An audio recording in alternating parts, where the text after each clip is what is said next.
Selamat hari Minggu, saudara-saudara. Kita kembali akan bersantap dari firman Tuhan. Tetapi kita sebelumnya berdoa. Kita berdoa. Damai sejahtera Allah yang melampaui segala akal memelihara hati dan pikiran saudara-saudara di dalam Yesus Kristus Tuhan kita. Amin. Firman Tuhan hari ini bagi kita yang tertulis di dalam Injil Lukas pasal 6 ayat 39 sampai dengan ayat 42. Berbunyi sebagai berikut. Yesus mengatakan pula suatu perumpamaan kepada mereka. Dapatkah orang buta menuntun orang buta? Bukankah keduanya akan jatuh ke dalam lubang? Seorang murid tidak lebih daripada gurunya, tetapi barang siapa yang telah tamat pelajarannya akan sama dengan gurunya. Mengapakah engkau melihat selumbar di dalam mata saudaramu, sedangkan balok di dalam matamu sendiri tidak engkau ketahui? Bagaimanakah engkau dapat berkata kepada saudaramu, saudara, biarlah aku mengeluarkan selumbar yang ada di dalam matamu, padahal balok yang di dalam matamu tidak engkau lihat? Hai orang munafik, keluarkanlah dahulu balok dari matamu, maka engkau akan melihat dengan jelas untuk mengeluarkan selumbar itu dari mata saudara. Demikian bunyinya. Apakah saudara bisa melihat dengan baik? Saudaraku, ada dua ragam kebutaan dalam hidup manusia. Yang pertama adalah orang yang mempunyai mata yang buta.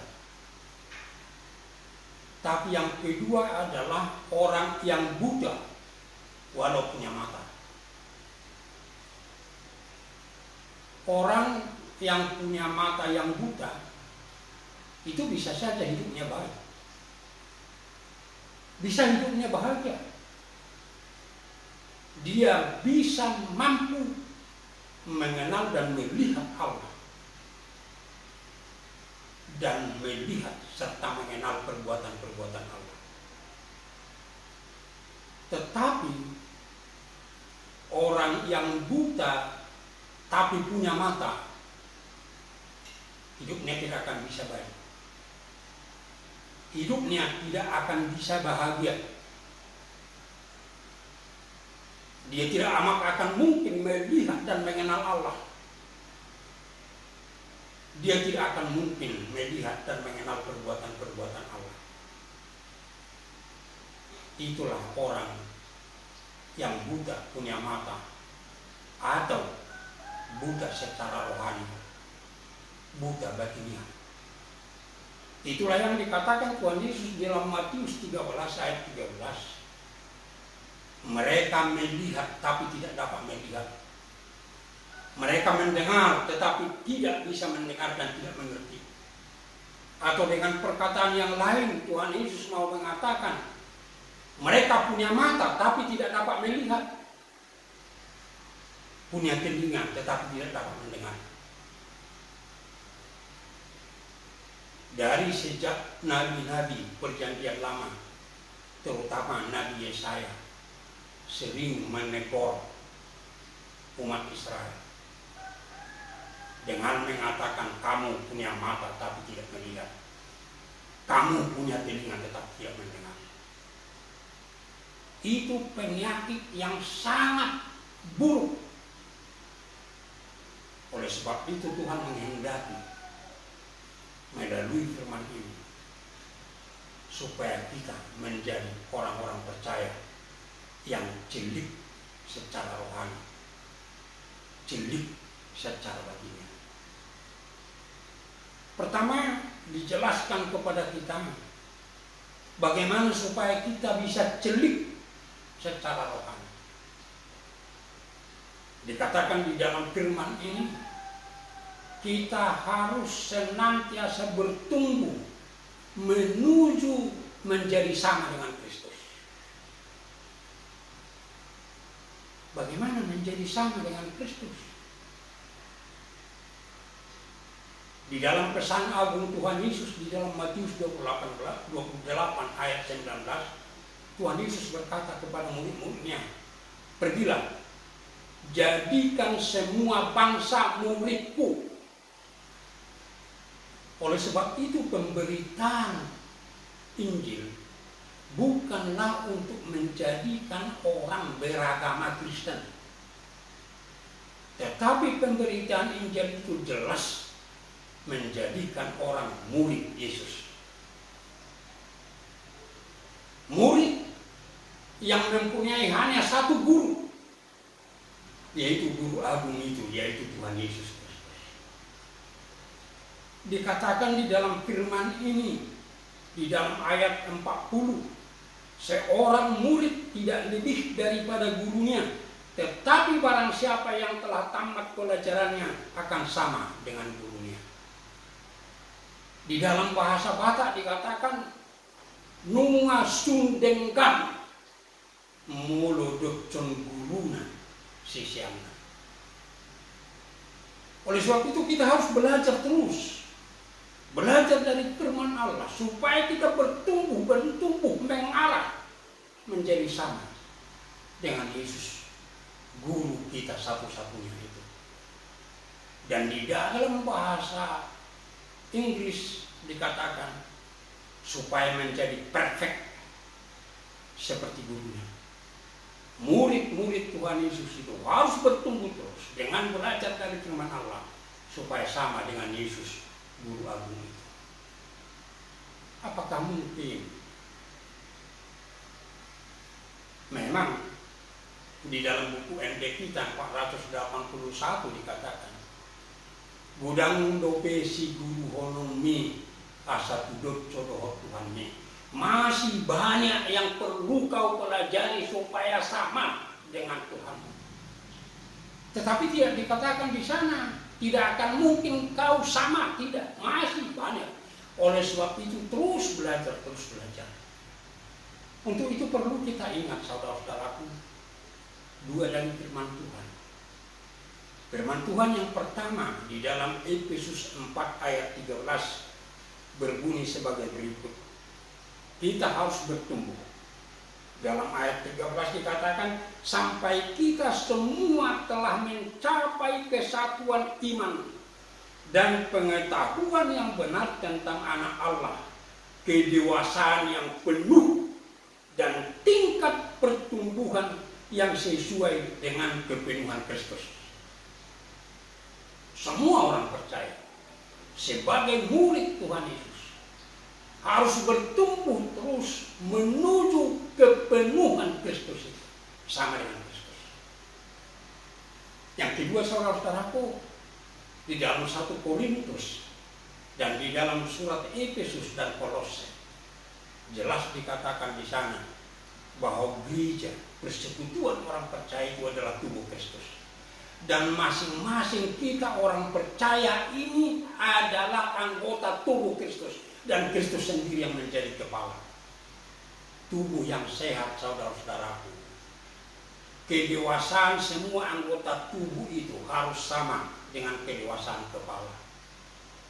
Supaya semua perintah yang keluar dari kepala itu bisa dilaksanakan oleh anggota tubuh. Kalau umpamanya kepala kita sudah sangat dewasa, tapi tangan kita masih anak-anak, kaki kita masih kaki anak-anak, bagaimana dia bisa menerima perintah dari kepala kita untuk dilaksanakan? Demikian juga, saudara-saudaraku, gereja. Kalau Kristus yang menjadi kepala gereja, begitu jeleknya tubuh Kristus itu, kalau kita anggota-anggota tubuhnya ini tidak bertumbuh mengarah kepada Kristus. Coba bayangkan saudara-saudaraku, tubuh Kristus itu, Kristus kepala itu sangat sempurna.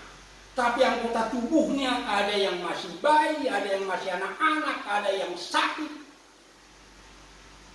Itu sebabnya firman Tuhan mengatakan harus bertumbuh, belajar terus dari firman Allah supaya terus bertumbuh. Dikatakan di dalam 1 Petrus 2 ayat 2, rindu akan susu yang murni dari Tuhan supaya bertumbuh. Rindu akan firman Tuhan supaya bertumbuh. Saudara-saudaraku, di dalam perkataan yang lain, di dalam nas pembacaan hari ini, yaitu dalam Amsal 4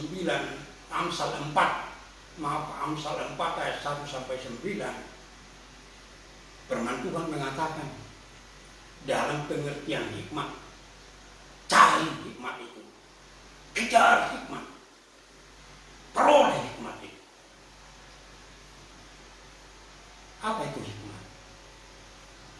Saudara-saudaraku, di dalam kitab Amsal ada beberapa istilah yang digunakan untuk hikmat itu, yang diterjemahkan ke dalam bahasa Indonesia terkadang pengertian, pengetahuan. Itu semua memaksudkan hikmat, hikmat yang dari Tuhan, hokmah dalam bahasa Ibrani. Apa itu hikmat? Saudara-saudaraku, tentu semua kita tahu yang sering dibicarakan oleh manusia tentang kecerdasan manusia. Yang pertama sekali dulu ditekankan harus ada kecerdasan intelektual, IQ. Dan itu yang selalu ditekankan oleh masyarakat Barat. Mereka sering mentertawakan kita masyarakat Timur ini karena kita selalu menekankan perasaan. Dalam bahasa Indonesia juga kalau kita berbicara, kita jarang mengatakan saya pikir, tapi saya rasa. Dalam bahasa Batak juga mengatakan kuhilala. Tidak pernah orang Batak mengatakan kupikiri, kuhilala. Kalau orang Barat sana, mereka tidak akan pernah mengatakan I feel. Mereka ketawa kalau kita mengatakan itu. Tapi mereka selalu mengatakan I think. I think. Saya berpikir. Namun setelah tahun 1980-an mereka sadar bahwa kecerdasan intelektual itu juga tidak berarti kalau tidak ada kecerdasan emosional, emotional quotient. Dan setelah tahun 1990-an semua manusia di dunia ini sadar tidak ada artinya kecerdasan intelektual dan kecerdasan emosional kalau tidak ada kecerdasan spiritual quotient. Dan di akhir tahun 1990-an Art Capelli mengatakan tidak cukup hanya ketiga kecerdasan itu, tetapi manusia harus memiliki X quotient, yaitu execution quotient, yaitu kecerdasan mengeksekusi, yang selalu saya artikan kecerdasan keterampilan. Di mana hikmat itu? Menurut saya hikmat itu adalah perpaduan antara kecerdasan emosional, kecerdasan spiritual, dan kecerdasan keterampilan. Karena hikmat itu adalah kemampuan untuk mengenal Allah, mengenal kehendak Allah, dan hidup sebagai anak-anak Allah. Hikmat itu adalah kemampuan menghadapi dan memperlakukan semua yang terjadi menjadi kebaikan bagi manusia. Hikmat itu mampu merubah kerugian menjadi keuntungan.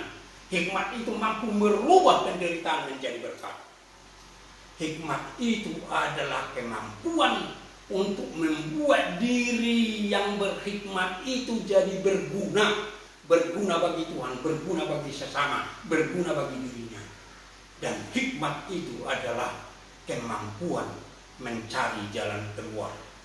Karena orang yang berhikmat itu, hikmat yang dari Tuhan, tidak pernah mengalami jalan buntu.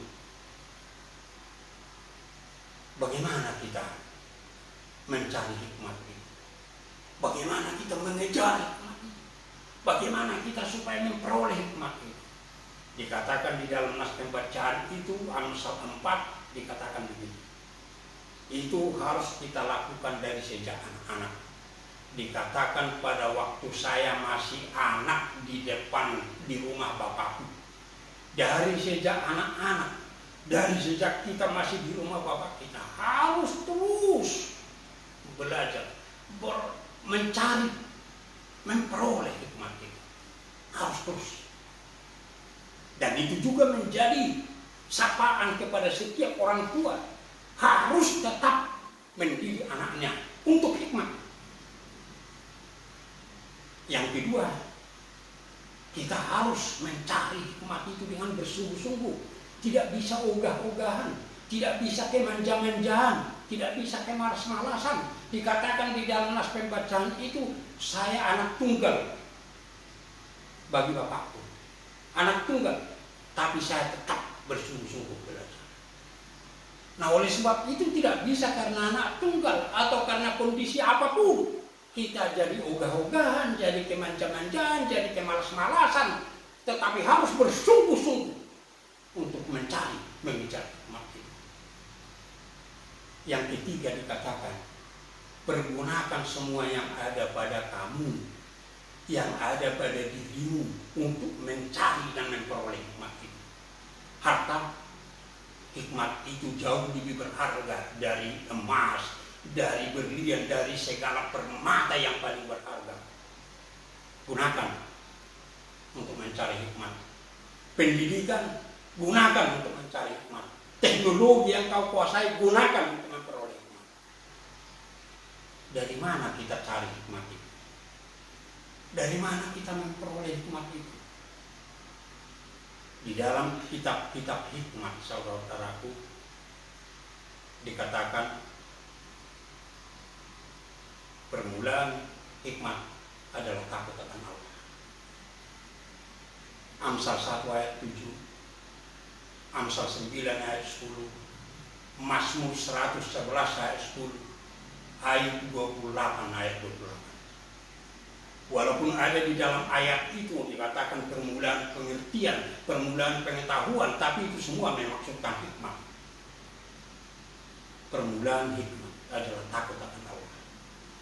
Takut akan Allah itu bukan takut karena ancaman, bukan takut karena bahaya, bukan takut karena kebengisan. Tetapi di dalam Alkitab takut akan Allah itu selalu bersatu padu dengan iman kepada Allah dan kasih kepada Allah. Di dalam bahasa Inggris dikatakan believe in God, love for God, fear of God. In, for, dan of adalah preposisi yang menunjukkan kesatuan dan kesempurnaan. Takut akan Allah itu harus tetap menyatu dengan iman kepada Allah dan kasih kepada Allah.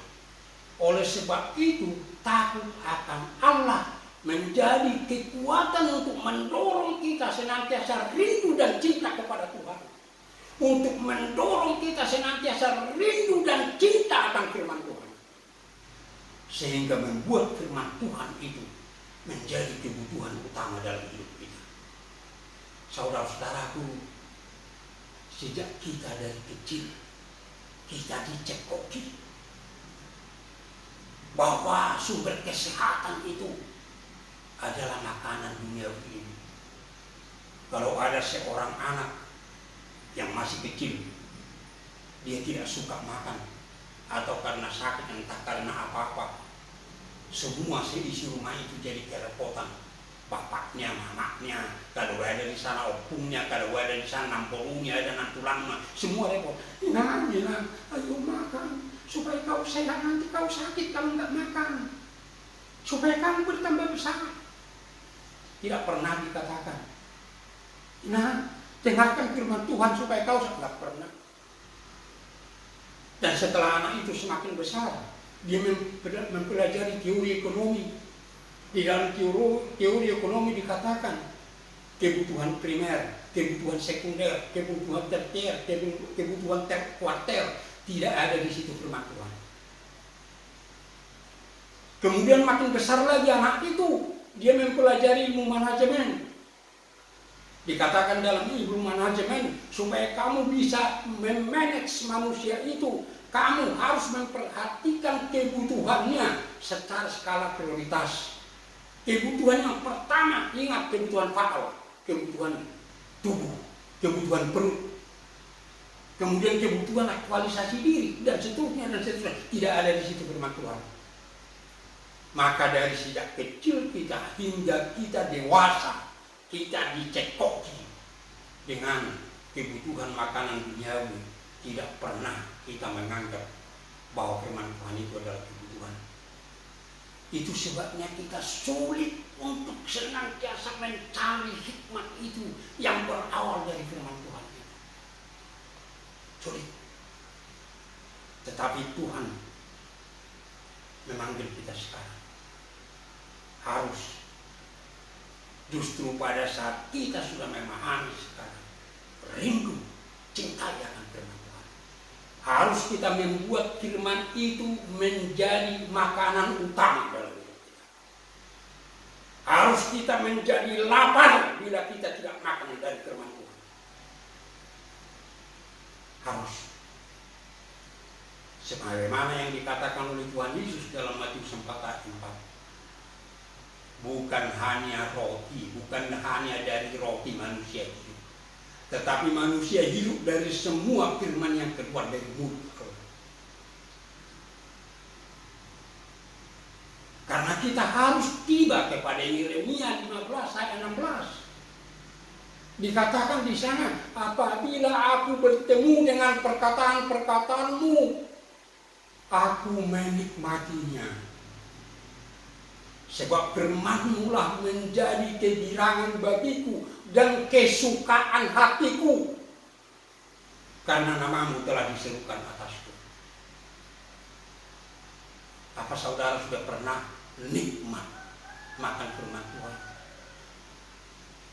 Apakah firman Tuhan itu telah menjadi kegirangan bagi kita, telah menjadi kesukaan hati kita?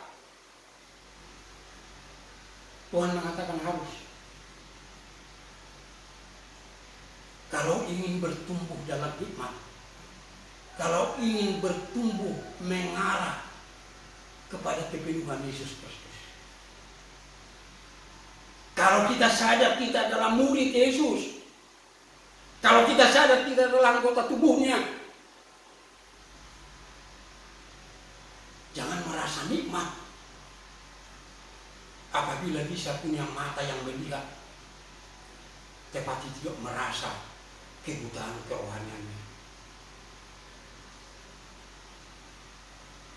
Dan belajar itu saudara-saudara dari sejak anak-anak hingga sampai tua renta, selama kita hidup harus kita bertumbuh terus.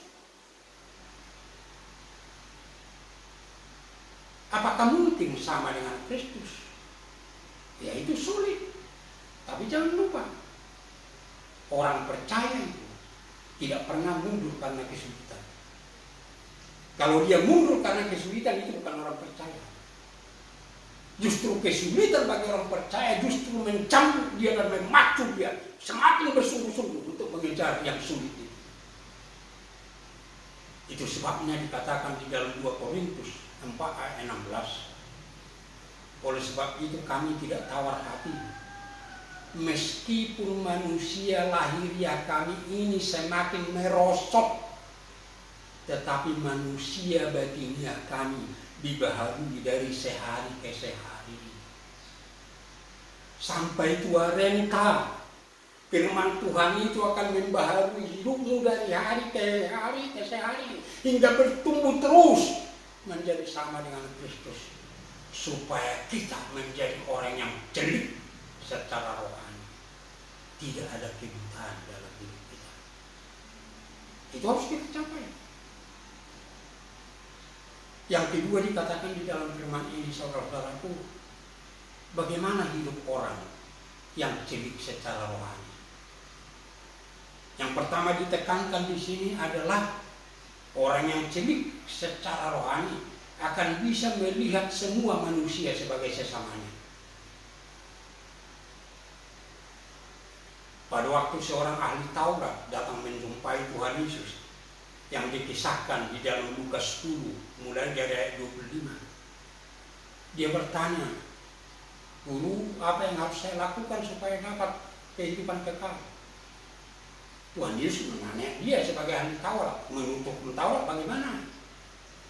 "Kasihilah Tuhan Allahmu dengan segenap hatimu, dengan segenap kekuatanmu, dengan segenap hidupmu, dan kasihi sesama manusia dengan dirimu sendiri." Tuhan Yesus langsung mengatakan lakukan. Tapi ahli Taurat itu bertanya, kalau dikatakan di sana, "Kasihi sesamamu seperti dirimu sendiri," siapakah yang disebut sesamamu? Siapa yang disebut sesamaku? Nah, Tuhan Yesus mulai dari ayat 30 memberi perumpamaan.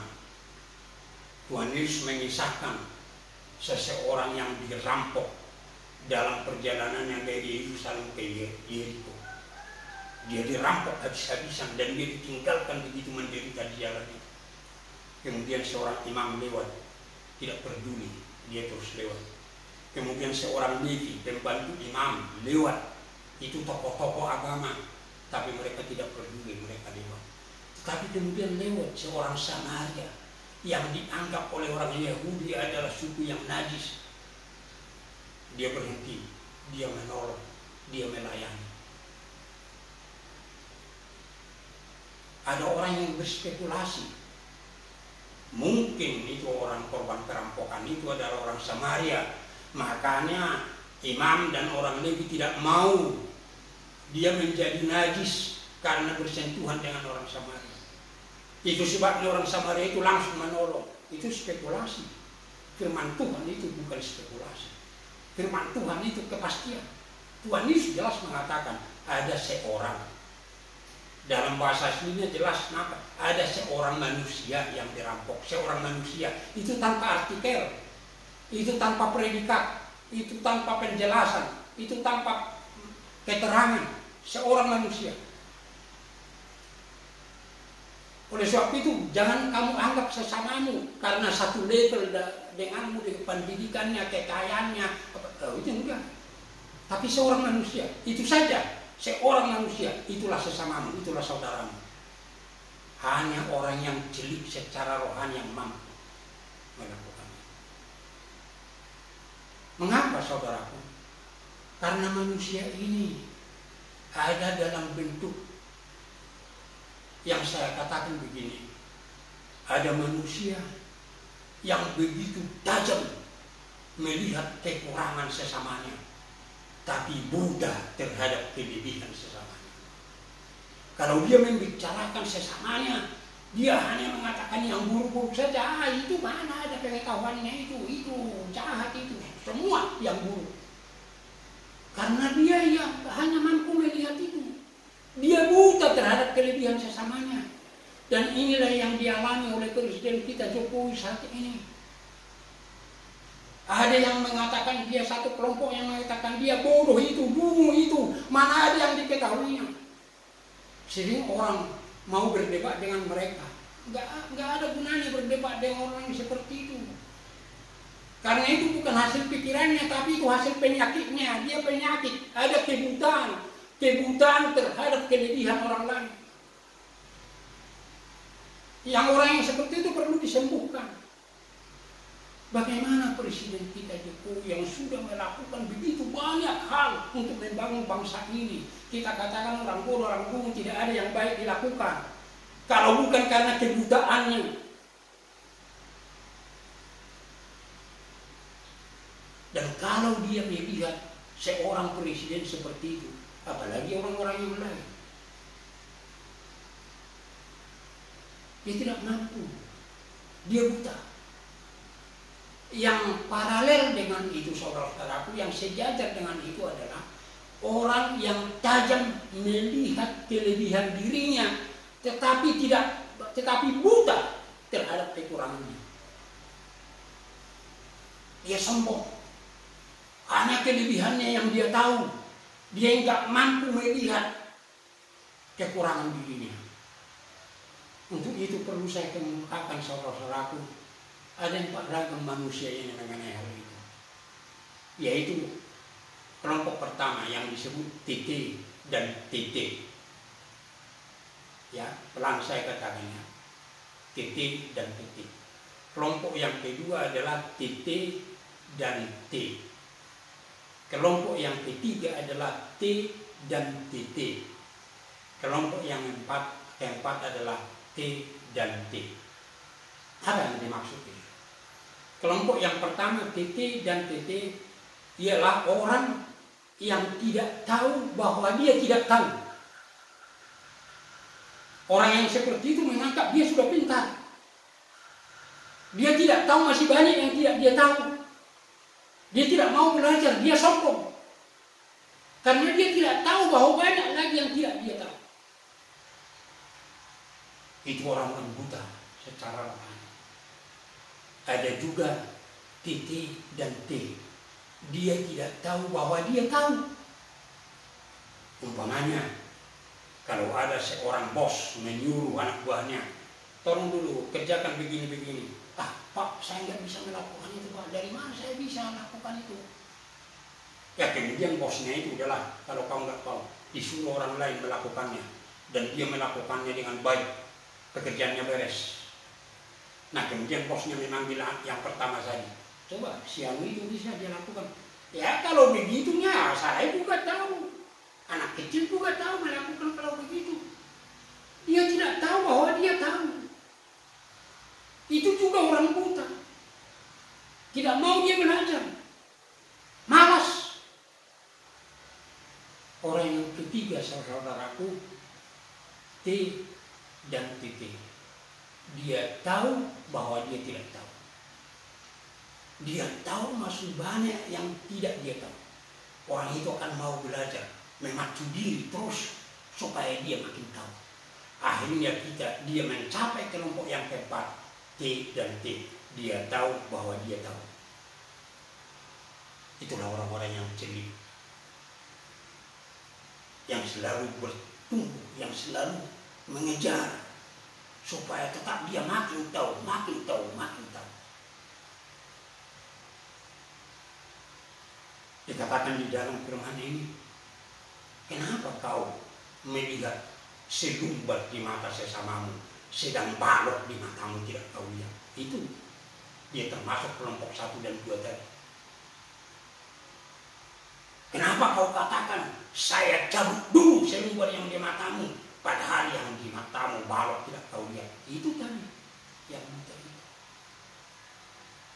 Nah, tetapi orang yang celik secara rohani, dia akan punya mata yang tajam, bukan melihat kekurangan sesamanya, tapi melihat yang kurang bagi sesamanya, supaya dia membantu, dia menolong. Oh, dia kurang seperti ini. Dia bantu. Dia selalu melihat kekurangannya, sehingga dia tetap memacu diri supaya semakin banyak kelebihan. Itu celik secara rohani.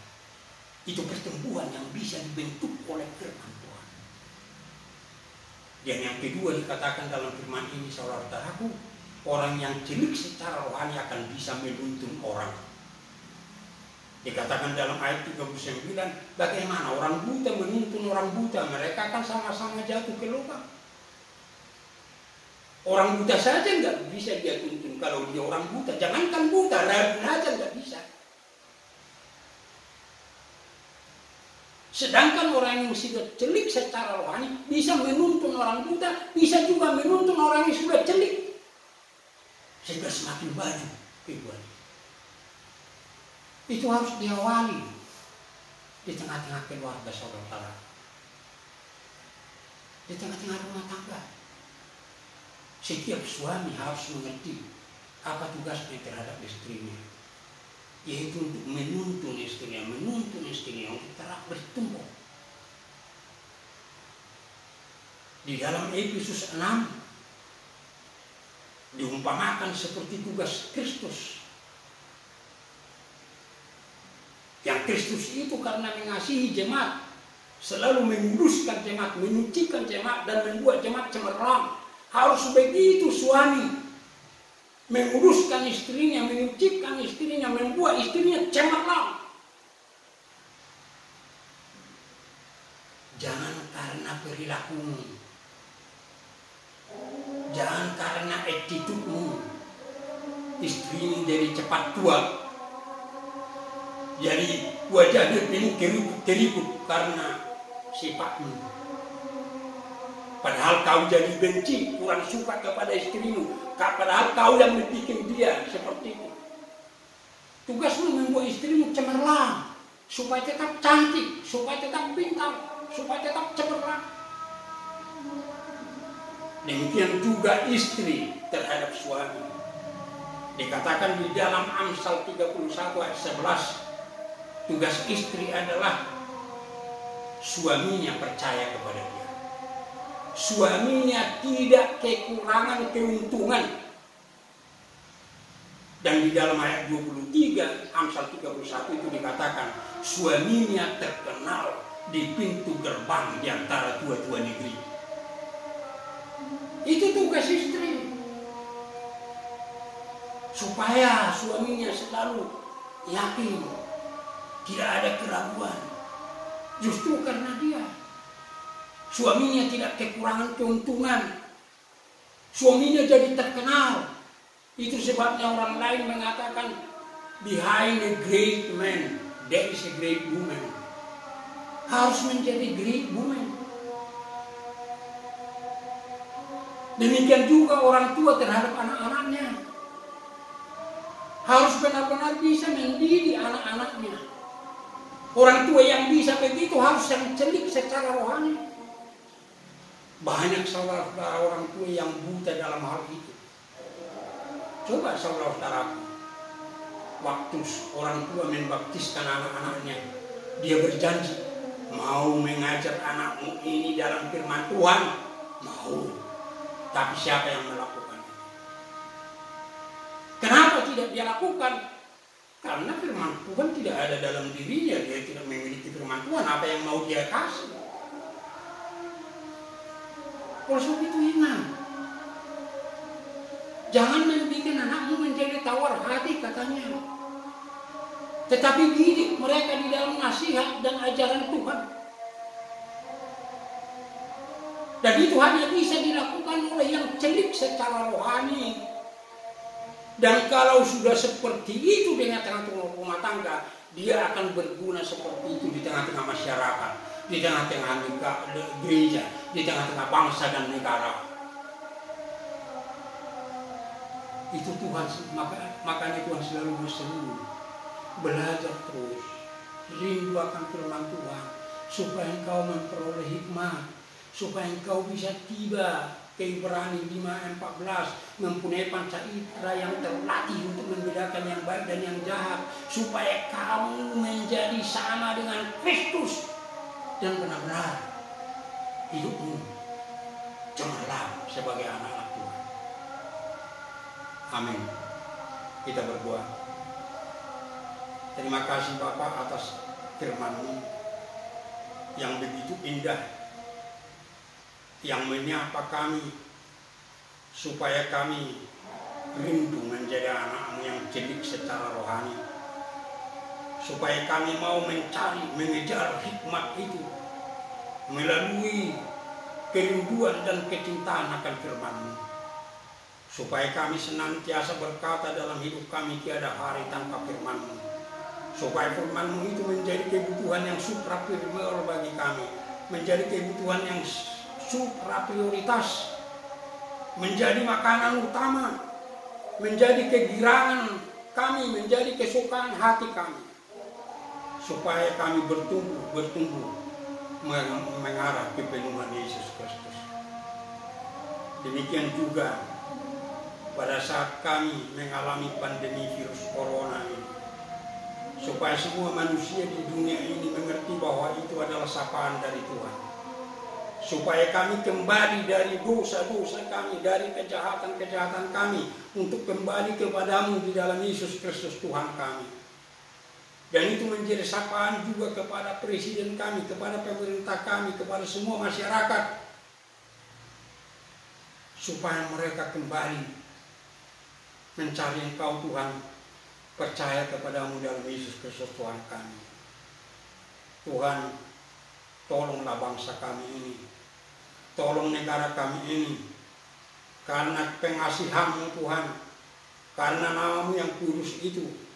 Selamatkan dari pandemi ini, pulihkan Tuhan. Dan demikian juga semua gereja-Mu, selamatkan dari pandemi virus corona ini, pulihkan supaya bisa hidup sebagai tubuh Kristus dan bisa beribadah di rumah-Mu. Dan semua gereja-gereja-Mu yang sudah beribadah di rumah-Mu, lindungi Tuhan, pelihara Tuhan, supaya semua gereja-Mu akhirnya bisa melakukan ibadah di rumah-Mu, bukan ibadah terbatas hanya orang-orang tertentu, tetapi semua orang percaya kepada-Mu Tuhan. Supaya itu menjadi sapaan kepada seluruh dunia, bahwa gereja itu adalah tubuh Kristus, bahwa Engkau yang punya gereja itu dan Engkau berkuasa memeliharanya, supaya semua orang rindu, cinta, dan datang kepada-Mu, menjadi anak-anak-Mu yang percaya kepada-Mu dalam Yesus Kristus Tuhan kami. Tuhan, kami serahkan seluruh hidup kami ke dalam tangan-Mu, bangsa dan negara kami ini, dan semua gereja-Mu, di dalam nama Yesus Kristus Juru Selamat kami. Amin.